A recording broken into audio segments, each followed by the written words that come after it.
Lebih lanjut lagi terkait dengan hal ini, kita telah terhubung bersama dengan sejumlah narasumber melalui sambungan virtual.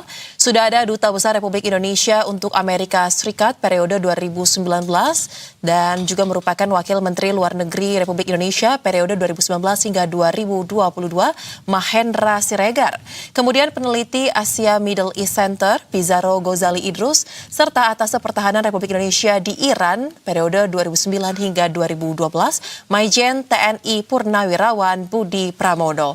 Halo, selamat sore Bapak-Bapak, apa kabar?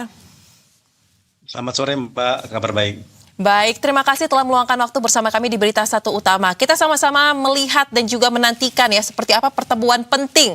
Kalau di sini kami mencatat ini merupakan pertemuan yang disebut-sebut paling menentukan dalam beberapa tahun terakhir antara Xi Jinping dan juga Donald Trump. Saya ingin ke Pak Mahendra terlebih dahulu.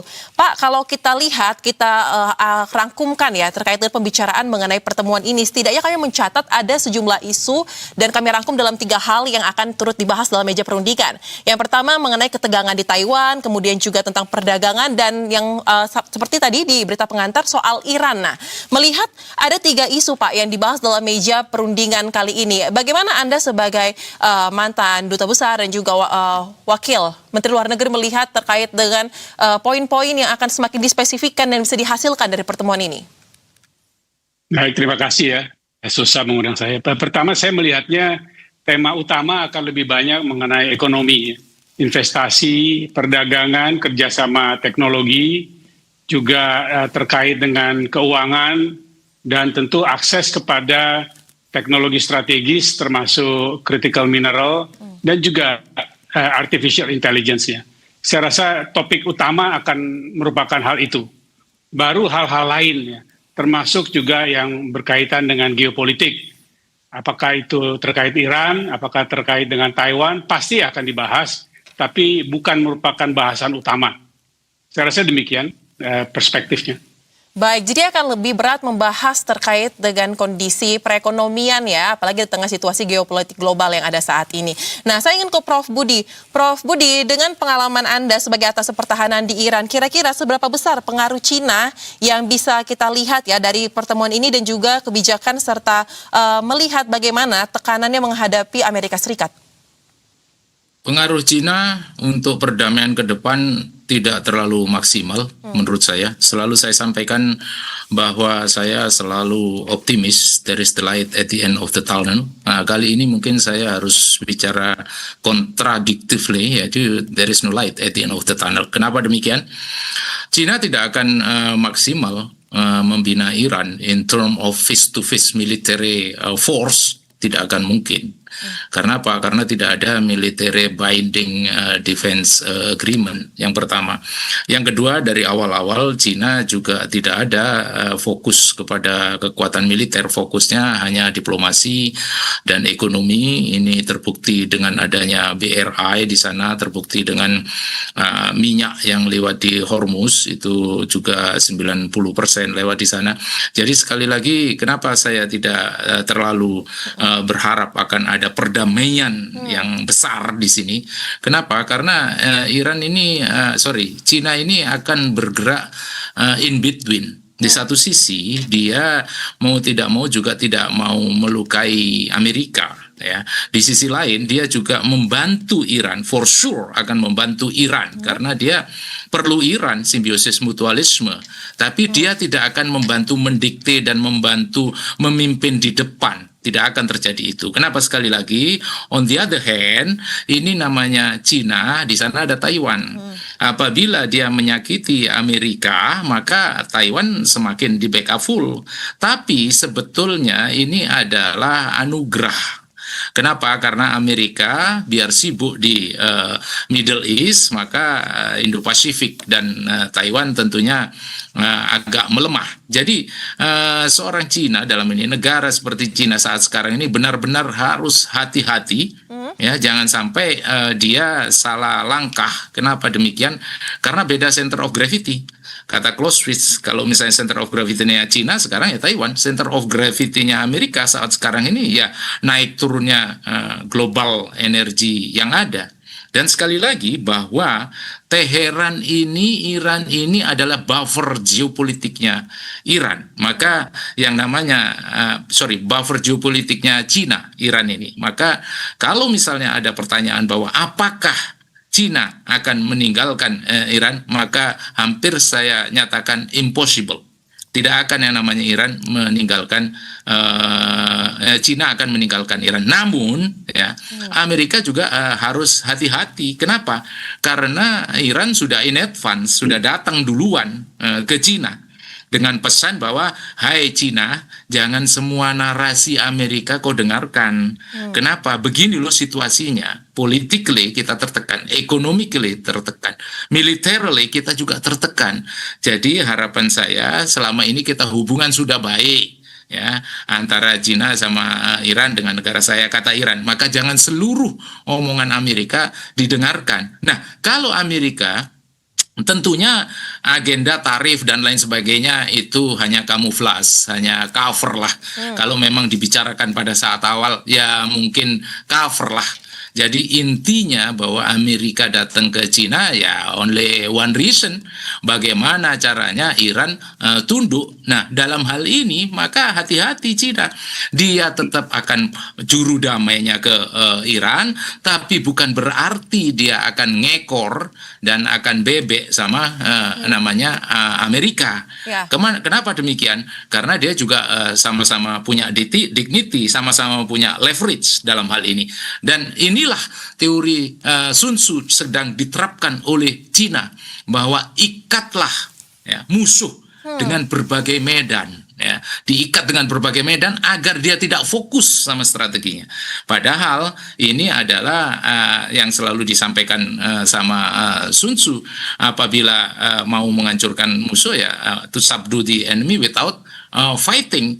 Jadi ini dibicarakan di bab 10 trainnya Sun Tzu-nya, The Art of War-nya Sun Tzu. Jadi benar sekali lagi bahwa Cina dalam hal ini sangat berhati-hati bagaimana dia tetap akan membantu Iran diplomatically, ya, membantu Iran economically, membantu Iran technologically, dibantu semua. Minus militarily face to face. Dan prinsip bahwa Cina tidak akan mau, dan itu tidak ada dalam kamusnya Cina, dia akan berhubungan face to face atau perang terbuka sama Amerika. Baik. Nah, kalau begitu Pak Pizarro, apakah Anda memiliki perspektif yang sama mungkin di tengah 3 isu utama yang dibahas dalam meja perundingan, atau ada pandangan yang lain mungkin? Apa sebenarnya kepentingan utama yang dibawa Amerika Serikat untuk bertemu Xi Jinping kali ini? Iya, baik ya. Perbedaannya kunjungan Trump pada tahun 2017 ke Cina dengan saat ini, jika pada kunjungan sebelumnya itu direncanakan, pada kunjungan kali ini sebenarnya tidak direncanakan, dan ini terjadi karena paksaan, dan itu jalan yang memang harus ditempuh Trump untuk bertemu dengan Cina, karena upaya serangan, invasi, blokade kepada Iran sejauh ini gagal melumpuhkan Teheran dalam perang yang sudah berjalan 40 hari. Jadi Trump datang memang ke Cina dalam, kalau bisa kita katakan, tergopoh-gopoh, dan dia harus bertemu dengan Xi Jinping, karena kita mengetahui bahwa Xi Jinping atau Cina ini adalah pihak yang bisa kemudian berbicara dengan Iran, bisa berlakukan komunikasi dengan Iran, ataupun syukur-syukur itu bisa kemudian tercapai kesepakatan terbukanya Selat Hormuz yang sampai saat ini blokade yang dilakukan oleh Amerika Serikat. Bahkan Donald Trump sebelumnya meluncurkan Project Freedom yang tadinya bertujuan untuk menyelamatkan kapal-kapal, itu terbukti gagal. Jadi ini misi kemudian Donald Trump itu datang ke Xi Jinping, ya, kemudian dia harus bertemu dengan Tiongkok, harus bertemu dengan Cina untuk mengamankan kesepakatan yang kemudian terjadi dengan Iran. Memang akan banyak sekali bahasan-bahasan yang akan dibahas, ya, ada masalah ekonomi, masalah Taiwan, masalah perdagangan, tetapi memang tidak dipungkiri bahwa isu Iran akan menjadi salah satu isu sentral dibanding isu-isu sebelumnya. Dan karena kalau kita lihat pada saat ini perang walaupun by name sudah dikatakan berakhir, tetapi kalau kita lihat konstelasi itu masih sangat panas di lapangan, masih terjadi saling serang, bahkan berbagai yang terbaru Iran menolak Iran memberikan proposal kepada Amerika Serikat, dan Amerika Serikat mengatakan ini harganya terlalu tinggi seperti itu. Maka ini yang akan dilakukan oleh Donald Trump bertemu dengan Xi Jinping untuk kemudian juga selain tadi membahas isu-isu yang sudah ada, ini membahas tentang masa depan negosiasi gencatan senjata. Karena begini, di balik peran Islamabad, peran Pakistan yang berupaya untuk melakukan jalan menengahi konflik antara kedua negara, tetapi kalau kita peran yang dilakukan Pakistan itu hanya seperti fasilitator gitu. Saya meyakini sebenarnya mediator utamanya di belakang ini semua itu ada Tiongkok. Maka kemudian ini yang dilakukan oleh Donald Trump untuk bertemu Xi Jinping. Tapi problematikanya menurut saya sekarang Cina itu di atas angin. Terbukti ya upaya Cina sekarang beda, Cina pada hari ini beda dengan Cina pada periode pertama kepemimpinan Trump. Pada beberapa tahun yang lalu, Cina sekarang lebih powerful, dia terbukti perang dagang, sanksi tarif yang diberikan Amerika Serikat itu tidak benar-benar melumpuhkan dia, dan saya lihat itu yang sekarang terjadi sekarang. Baik. Kita akan lanjutkan pembahasan Bapak-Bapak, menarik ya untuk melihat bagaimana kurang lebih apa yang bisa dihasilkan dari pertemuan dua pemimpin negara tersebut, tapi kita harus simak terlebih dahulu kumandang azan maghrib berikut ini.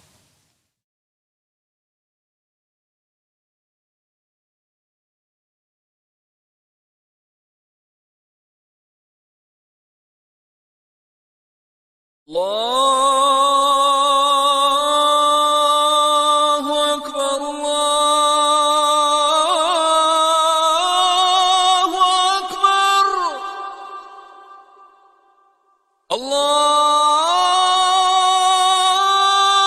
الله أكبر الله أكبر أشهد أن لا إله إلا الله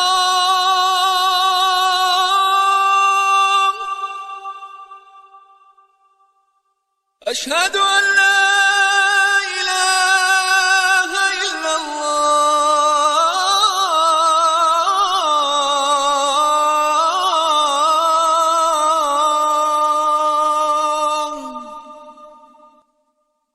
أشهد أن محمدا رسول الله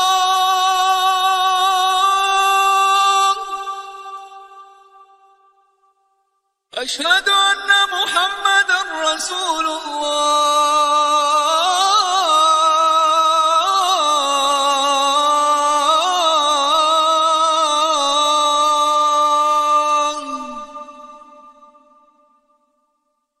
حي على الصلاة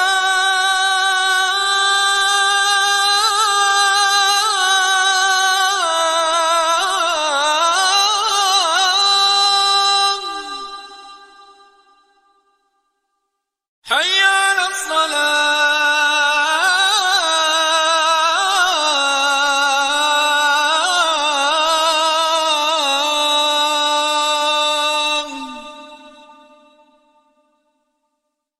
حي على الفلاح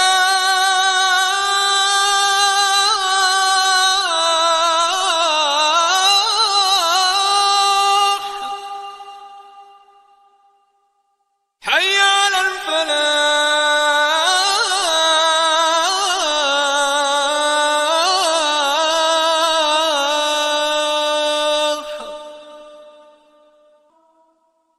الله أكبر الله أكبر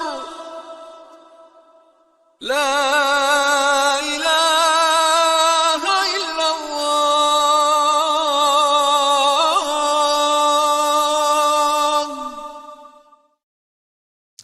Terima kasih pemirsa, Anda kembali bersama kami di Berita Satu Utama dan kita lanjutkan dialog. Nah, kalau begitu dengan tadi seperti yang disampaikan oleh Prof. Budi, juga Pak Pizarro serta Pak Mahendra ya, posisi Cina sepertinya lebih kuat di atas angin dan Mahendra juga mengatakan bahwa kemungkinan besar prediksinya adalah yang dibahas paling banyak ini mengenai ekonomi. Nah, pertanyaannya Pak Mahendra, apakah Anda sepakat jika dibilang dalam perundingan yang akan berlangsung ini, posisi Cina memang berada di atas angin dan daya tawarnya Amerika Serikat dibilang melemah? Dan jika iya, seberapa kuat sebenarnya hasil perundingan ini bisa memberikan dampak positif juga bagi ekonomi domestik Amerika Serikat yang dalam tanda kutip disebut oleh banyak pihak kebakaran saat ini?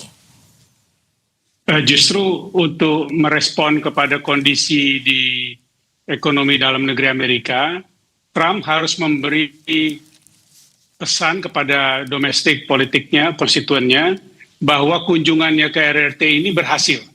Jadi dia harus membawa deliverables yang konkret.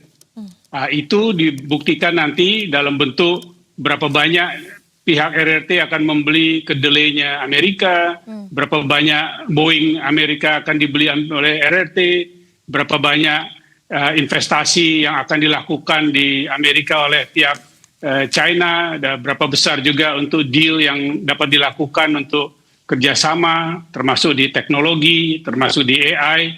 Jadi tujuan utama kunjungan ke RRT ini yang memang sudah direncanakan sejak akhir tahun lalu, pada saat pertemuan di sela-sela APEC di Busan, itu dilakukan sama sekali sebelum ada perang Iran. Dan dijadwalkan pada awal April kemarin. Tapi karena terjadi perang Iran, maka ditunda baru bisa dilakukan besok.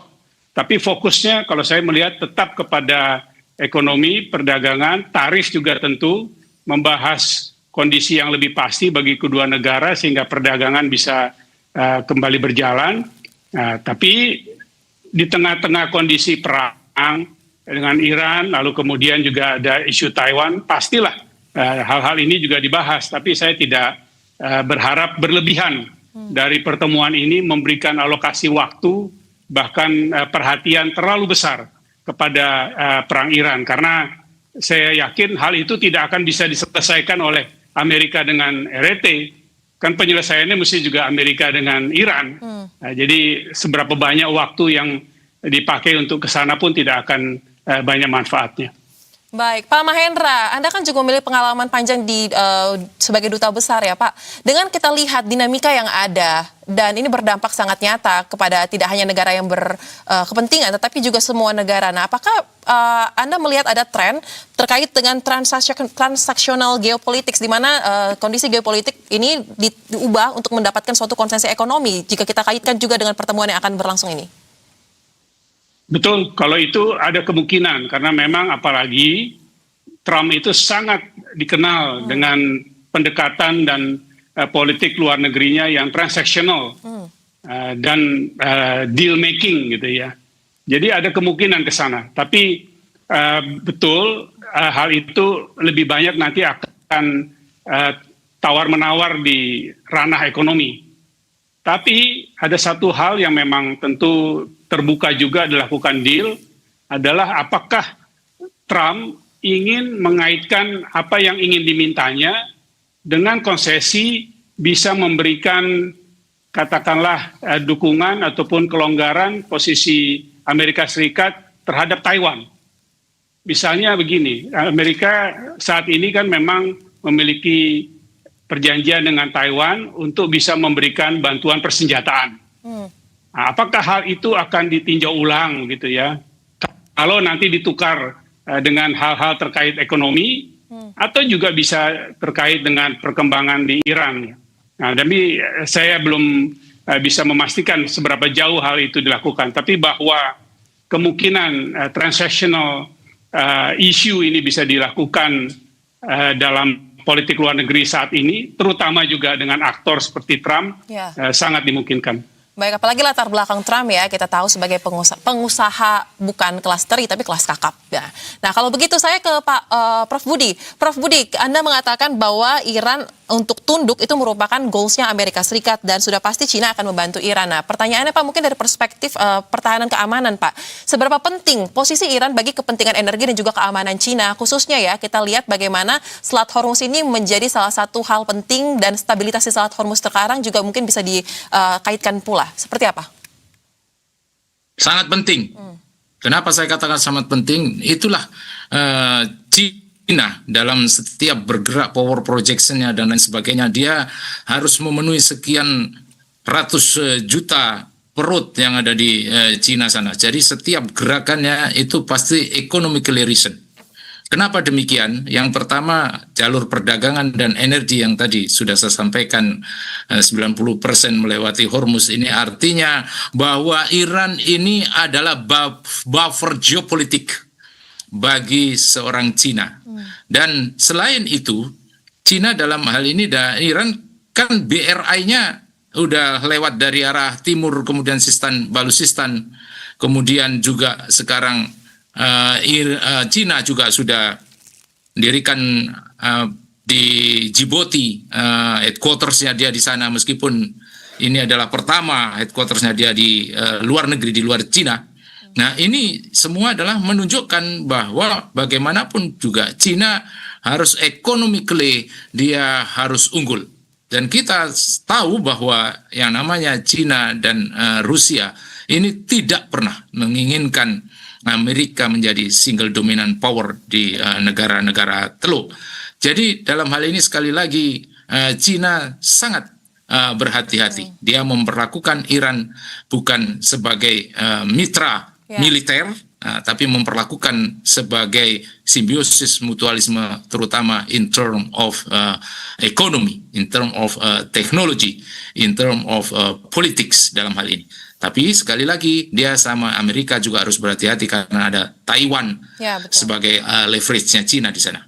Baik, nah kalau begitu Pak Pizarro, dengan sebegitu pentingnya Selat Hormuz bagi Cina, dan tadi Pak Mahendra juga membenarkan ya sepertinya ada transaksional geopolitik menjadi konsesi ekonomi. Apakah di sini kita bisa melihat atau kita bisa mengatakan dengan firm Amerika Serikat dengan meminta Cina untuk bisa membantu membuka kembali jalur perdagangan di Selat Hormuz ini menunjukkan bahwa Amerika Serikat, Washington mengakui bahwa pengaruh dari Beijing di Timur Tengah memang kian tahun ini kian signifikan, sehingga untuk konflik dinamika yang ada saat ini memang butuh mediator sekelas Cina, bukan lagi mungkin yang selama ini berlangsung ya Islamabad memainkan peran.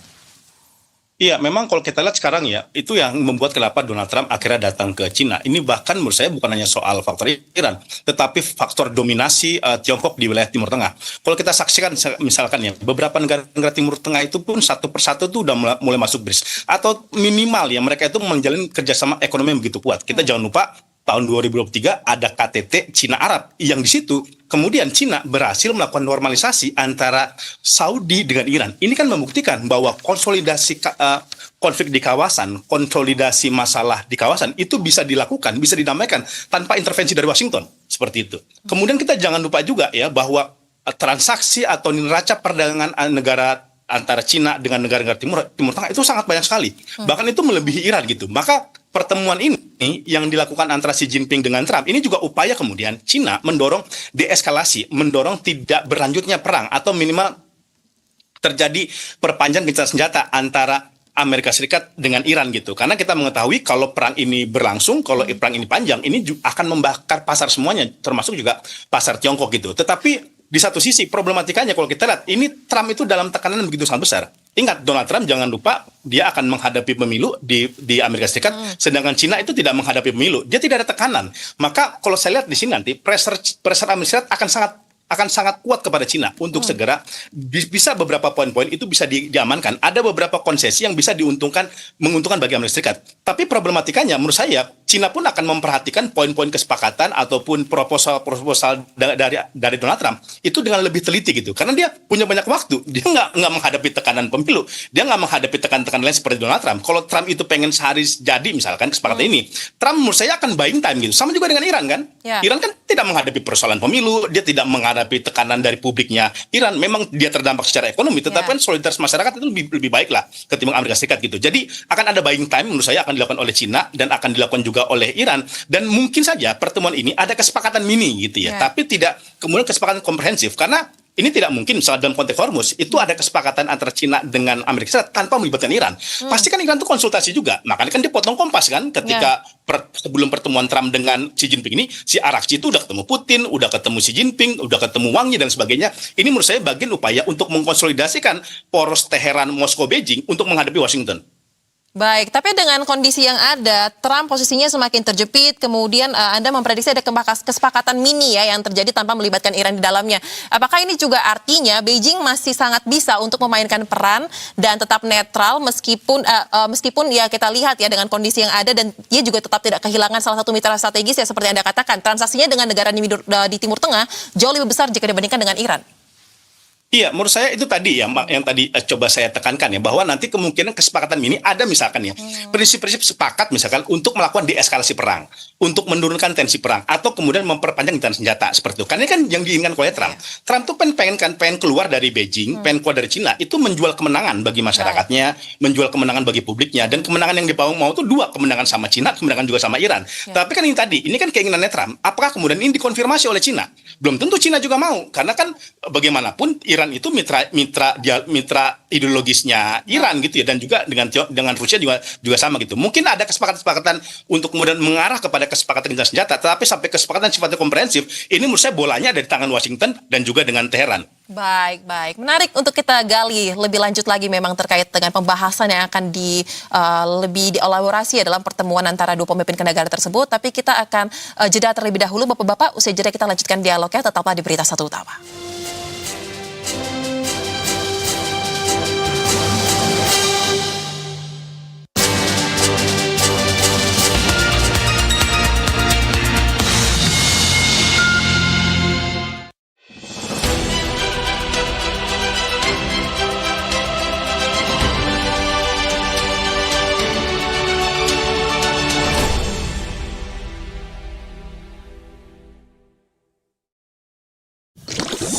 Di sini, kesegaran air murni Cleo terasa setiap hari.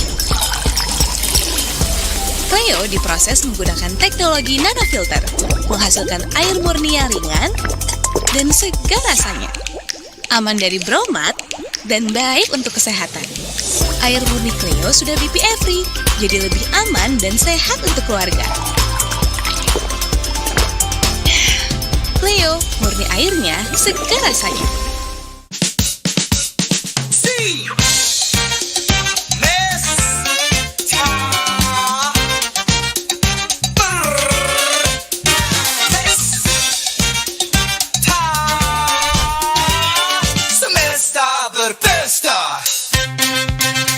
Mari rakyat semesta,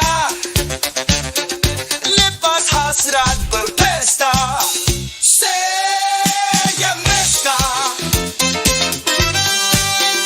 berpesta, semesta berpesta. Mari rakyat semesta, lepas hasrat berpesta. Semesta berpesta, semesta berpesta. Mari rakyat semesta, lepas hasrat berpesta. Semesta berpesta. Mari rakyat semesta, lepas hasrat berpesta. Semesta berpesta.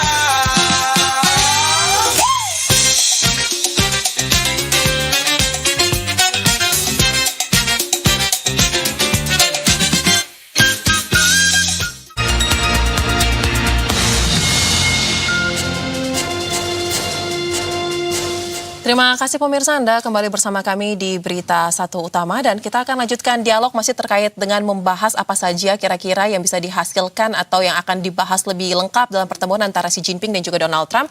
Saya ingin ke Prof. Budi. Prof. Budi, jika tadi kita di segmen 1 sudah membahas terkait kurang lebih ya prediksi apa yang akan dibahas dalam meja perundingan. Nah, sekarang agak step forward sedikit. Dari perspektif pertahanan dan juga keamanan kawasan, jika ternyata pertemuan antara Trump dan juga Xi Jinping ini sepertinya gagal ya untuk menemukan titik temu, apalagi persoalan Iran. Nah, dalam bayangan Anda, kira-kira skenario seperti apa yang terjadi khususnya untuk di Timur Tengah? Skenario yang akan terjadi, Mbak, kan kita harus meruntut dari awal. Bagaimana mulai dari 28 Februari serangan yang ada, kemudian blokadenya, itu maksimal melaksanakan blokade, kemudian baru acara yang ada di Pakistan, yang pertama berhasil, kemudian yang kedua tidak seperti yang pertama keberhasilannya, kemudian berlanjut bagaimana Trump akan menyerang Iran dengan kata-katanya pet hashtag bahwa lock and loaded. Jadi kalau sudah terkunci dan terisi munisi berarti tinggal nembak. Nah, kemudian keluarlah dari kata-kata Trump bahwa akan menggunakan senjata nuklirnya, dan ini langsung dijawab oleh yang saya sampaikan bagaimana Ibrahim, salah satu juru bicara keamanan nasional, mengatakan bahwa untuk merubah dari 60 ke 90% itu bagi Iran tidak ada masalah kalau seandainya ada serangan yang menyerang strategis, fasilitas energi strategisnya.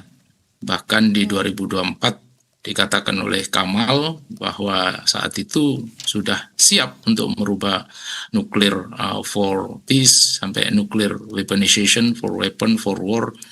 Hanya saat itu tidak diperbolehkan oleh Imam Khomeini. Nah, lanjut sampai saat sekarang ini, kemudian Project Freedom, kemudian Project Freedom yang seumuran jagung, kemudian ditambah lagi katanya ada Project Freedom Plus. Nah, ini semua adalah theater of war. Jadi theater peperangan saat sekarang ini, di mana di sini kelihatan bagaimana Amerika sebagai puppeter of the puppeter, dalang dari segala dalang yang mengorkestrasikan eskalasi yang ada, sedangkan Iran tetap pada tujuan paling awal sampai sekarang tidak berubah, bahwa yang namanya nuklir adalah aset nasional, bahwa itu namanya rudal adalah aset nasional. Maka 90 juta rakyat Iran akan menjaganya. Makanya selalu disampaikan oleh Mutsabah bahwa one God, one leader, one nation, one path. Nah, ini adalah semua ini harus disampaikan, Mbak. Karena apa? Karena kita akan membaca dari dua atmosfer perperangan yang dua-duanya masih kelihatan belum exhausted. Nah, ini pada titik akhir adalah Cina yang sedang dipakai. Tadi sudah saya sampaikan bagaimana Cina akan bertindak. Nah, kalau Mbak menyatakan bahwa bagaimana saat terakhir nanti mau wargamingkan situasi yang paling terakhir, apabila Amerika melakukan airstrike, Iran tidak akan membalas airstrike tersebut. Iran tidak bertujuan untuk memenangkan secara konvensional airstrike yang dilancarkan oleh Amerika. Dan itu sudah dari awal dan tidak berubah sampai sekarang. Tapi dia akan membuat balasan yang lama dan menyakitkan. Begitu juga misalnya blockade ini yang dilanjutkan, kemudian apabila Inggris sama Prancis ini very close mendekati dan lain sebagainya, kemudian terperciklah bahwa serangan dari Swarm boat atau IRGC Angkatan Laut gerak cepat ini, kemudian rudal pesisir dan lain sebagainya, termasuk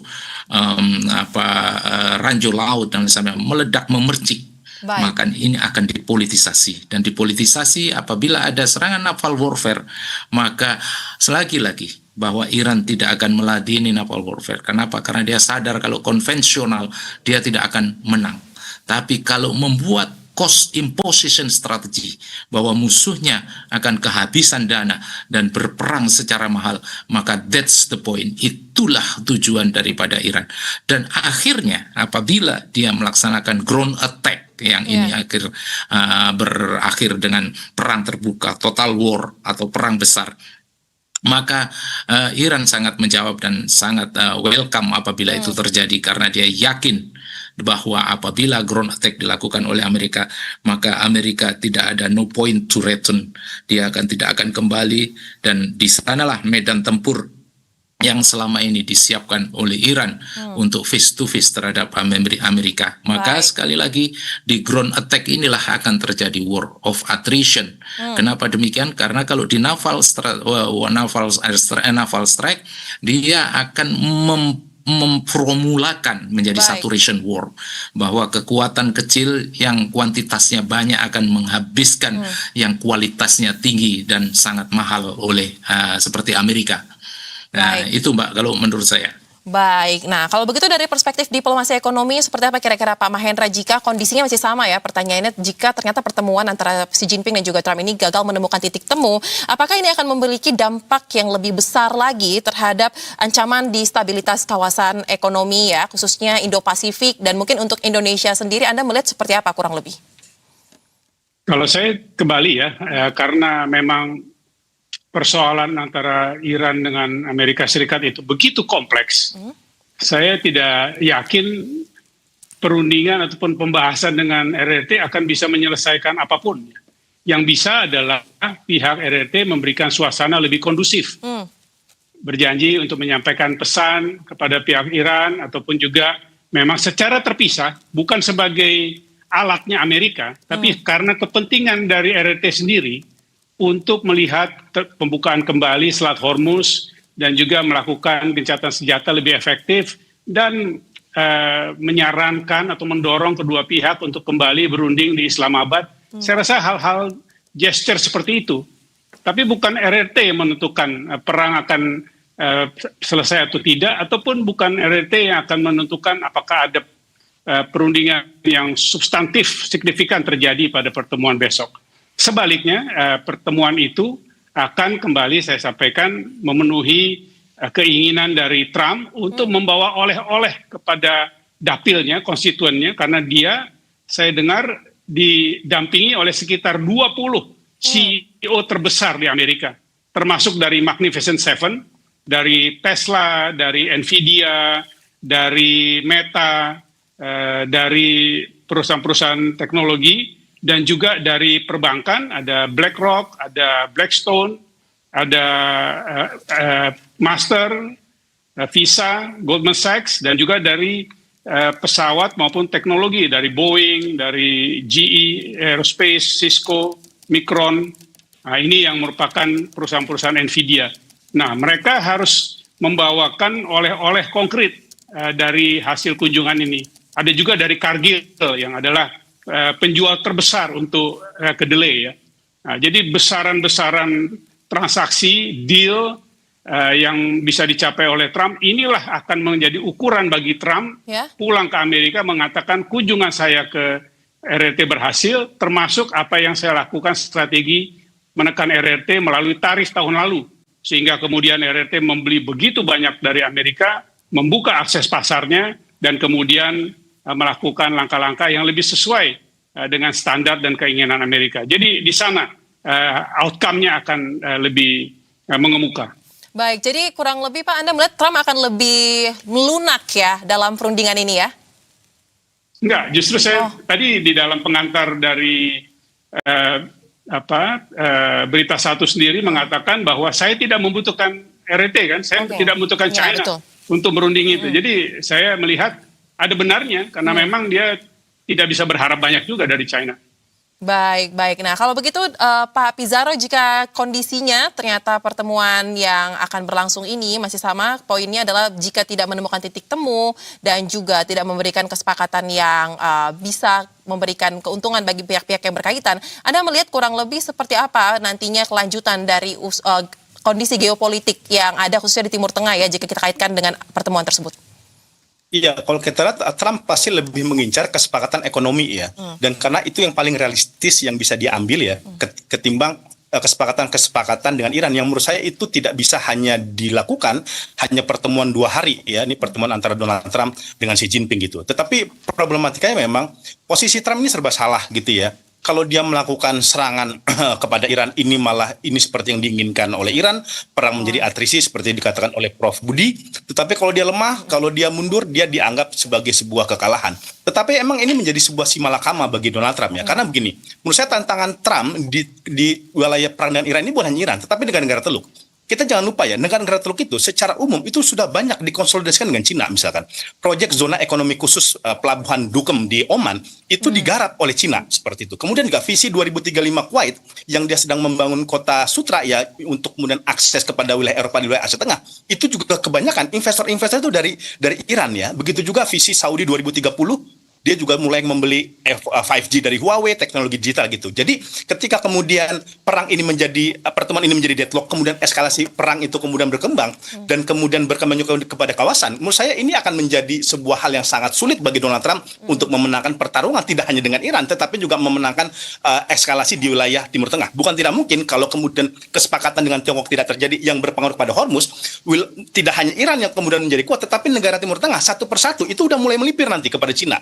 Karena melihat bahwa Donald Trump tidak berupaya mencari kesepakatan mengenai perdamaian, tidak berupaya untuk melakukan deeskalasi. Kan ini kan kita lihat juga sadar ganda. Dia mengatakan epic war sudah berakhir, tapi dia masih melakukan naval blockade. Gimana ceritanya gitu? Naval blockade itu dalam manual Sanremo, hukum humanitarian internasional, jika bertujuan mencekik ekonomi sebuah negara, dan membuat lapar sebuah negara lain, itu dianggap sebuah agresi militer walaupun tidak ada peluru yang ditembakkan gitu.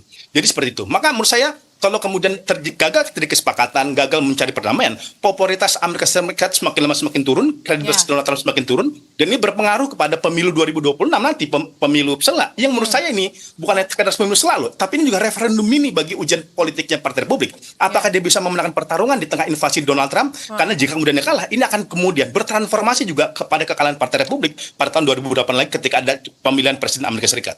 Baik, baik. Menarik sekali apalagi dengan posisi Donald Trump yang semakin terjepit di tengah kondisi yang ada saat ini. Kita akan kawal dan juga kita akan lihat bagaimana hasil pertemuan antara Xi Jinping dan juga Donald Trump di pertemuan yang dilakukan esok hari. Terima kasih untuk analisa yang sangat dalam dan tajam, Bapak-Bapak. Salam sehat, selamat kembali beraktivitas. Selamat. Terima kasih. Terima kasih.